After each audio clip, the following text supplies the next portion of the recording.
Hey guys, welcome back for another formula tutorial. So in this one, we're going to do a slight variation to the addition one we did.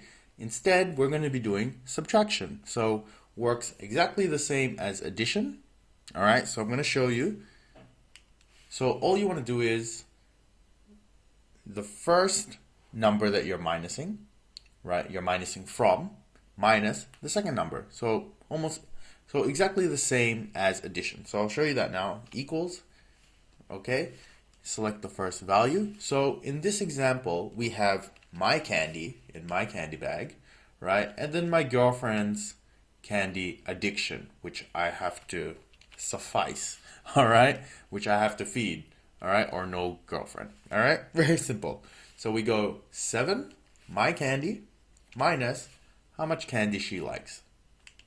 And we press enter. All right, so that leaves me with 5 bits of candy. And that's how you do minus. All right, there you go. Fill handle, and we're done. So plus, minus, nothing to worry about, exactly the same. See you guys soon.